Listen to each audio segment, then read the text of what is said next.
प्रथम विश्व युद्ध के बाद का यूरोप, युद्ध के खर्चों के चलते लगभग सभी देशों की इकोनॉमी खस्ता हाल थी। सभी कारोबार ठप पड़ चुके थे।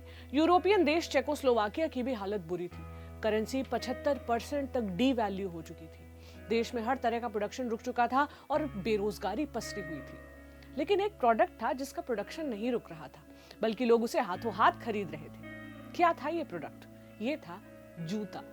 एक मरी हुई इकोनॉमी में भी कैसे चल रहा था इस जूता कारोबारी का व्यापार, ये बताऊंगी आपको। ये भी बताऊंगी कि चेकोस्लोवाकिया का ये जूता यूरोप वासियों को अपनी आदत लगाकर किस तरह इंडिया आया और यहीं का होकर रह गया।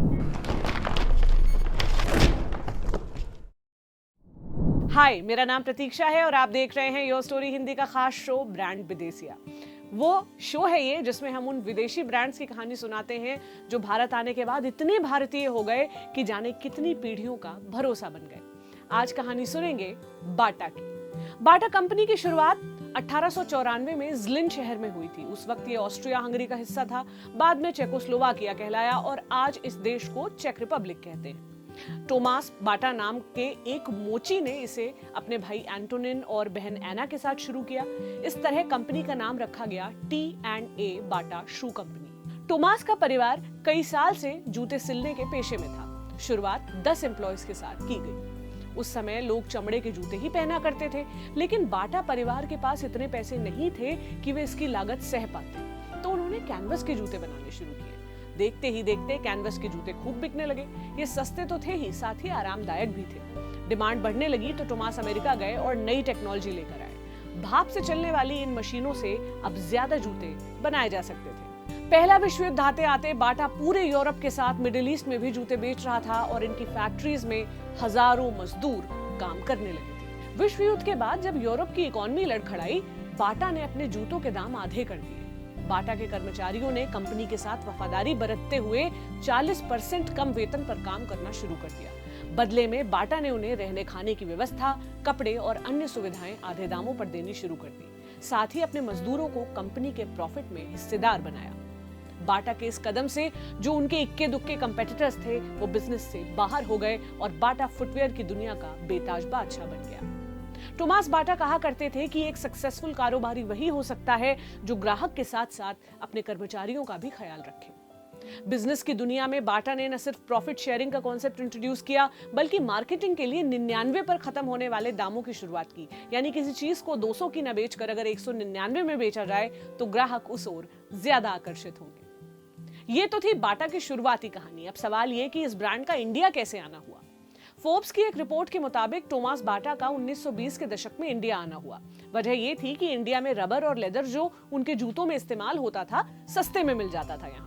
तब उन्होंने देखा कि यहाँ लोग जूते चप्पल पहनने में ज्यादा यकीन नहीं रखते और कई लोग नंगे पांव ही रहते हैं। उन्हें महसूस हुआ कि उनके फुटवेयर के लिए यहाँ एक बड़ा मार्केट बन सकता है। मेरी एक बंगाली प्रोफेसर अक्सर मजाक में कहा करती थी कि एक सच्चा बंगाली कभी बिना छतरी और अपनी बाटा चप्पल घर से नहीं निकलता, चाहे वो विदेश भी चला जाए। दरअसल इंडिया में बाटा की फैक्ट्री 1931 में कलकत्ते के पास कोन्नगर में लगाई गई और बाटा ने इंडिया में कैनवस और रबर के जूते बनाने शुरू कर दिए। 2 साल के भीतर प्रोडक्शन इतना बढ़ा कि फैक्ट्री का साइज दोगुना हो गया और बाटा की टाउनशिप बन गई, जिसे आज भी बाटा नगर के नाम से जाना जाता है। 1936 में बाटा ने लेदर शूज बनाने शुरू किए। आज भी ये फैक्ट्री दुनिया की सबसे पुरानी और बड़ी बाटा फैक्ट्रीज में से एक है। बाटा आजादी के पहले ही हर हफ्ते 3,500 जोड़ी जूते बेच रहा था। जब बाटा इंडिया में आया, यहाँ जितने भी जूते बिकते वो जापान से इंपोर्टेड होते। लेकिन अगले 10 साल में बाटा ने ऐसा विस्तार किया कि 1940 का दशक आते आते वो 4,000 लोगों को रोजगार दे रहे थे और 86 दुकानें खोल चुके थे। 40 के ही दशक में बाटा इंडिया में जूते बनाने की देसी मशीन बना चुका था और प्रोडक्शन आसमान छू रहा था। बाटा ने इंडिया के टेम्परेचर और मौसम को समझा, जो यूरोप से बेहद अलग था, और ऐसे जूते बनाए जो हवादार थे। कमाल की बात तो यह है कि इंडिया में जन्मे हल्के टेनिस शूज, जिन्हें हम सबने पीटी करते हुए स्कूलों में जरूर पहना है, यूरोप में मशहूर हो गए थे। अर्बनाई से हुई बातचीत में बाटा के चौथी पीढ़ी के मालिक चार्ल्स पिंगल बताते हैं कि यूरोपियन कस्टमर्स को पता ही नहीं था कि ये जूते इंडिया की इजाद है। आजाद भारत में बाटा एक देसी ब्रांड बनकर उभरा। अखबारों और मैगजीन्स में बाटा के इश्तेहार छपते जो कहते, टिटनेस से बचें, आपके पाँव में एक छोटी सी चोट भी बड़ा नुकसान कर सकती है, इसलिए जूते जरूर पहने। शुरुआती दशकों में बाटा का मुख्य काम लोगों को जूते चप्पलों की आदत डलवाना और उन्हें रोजमर्रा का हिस्सा बनाना था। 2020 में द प्रिंट से बातचीत करते हुए बाटा के ब्रांड स्ट्रेटेजिस्ट हरीश बिजूर बताते हैं कि बाटा का नाम ऐसा था कि भारतीय इसे आसानी से बोल सकते थे। ये सुनने में विदेशी नहीं लगता था, इसलिए लोग यकीन कर पाते थे कि ये ब्रांड तो इंडिया का ही होगा। 70 और 80 के दशक में जहां बाटा स्कूल शूज का एक ब्रांड बनकर उभरा, वहीं खादिम और पैरागॉन जैसी ब्रांड से उसे कंपटीशन मिला। इस बीच 1973 में बाटा का इंडिया डिवीजन अलग हो गया और बाटा इंडिया लिमिटेड कहलाने लगा। साथ ही कंपनी भी पब्लिक हो गई। 90 के दशक में उदारीकरण के बाद बाटा का कंपटीशन बढ़ता गया, लेकिन बाटा की ग्रोथ इंडिया में रुकती नहीं दिखी। 21वीं सदी में बाटा ने अपने प्रीमियम ब्रांड हश पपीज को इंट्रोड्यूस किया। आज शायद ही कोई ऐसा मॉल हो जहां बाटा का चमचमाता शोरूम ना हो। बाटा इंडिया की वेबसाइट के मुताबिक फिलहाल देश में बाटा के 1357 एक्सक्लूसिव शोरूम हैं, जो किसी भी ब्रांड से ज्यादा है। बाटा की रीच मेट्रो, मिनी मेट्रो और टियर 3 शहरों तक है। इसके अलावा बाटा के जूते चप्पल लगभग 30,000 अन्य रिटेल जूतों की दुकानों में सप्लाई होते हैं। यानी अगर आपके घर के पास बाटा का शोरूम नहीं है तो मुमकिन है कि पास की छोटी जूते की दुकान पर आपको बाटा के जूते आसानी से मिल जाए।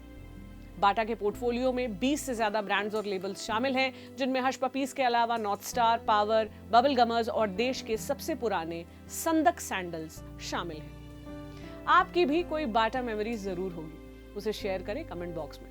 ये भी बताएं कि हमारा ये वीडियो आपको कैसा लगा। मेरा नाम प्रतीक्षा है, कैमरे पर मनोज है। मिलेंगे अगले हफ्ते एक नई कहानी के साथ। अपना ख्याल रखें। शुक्रिया।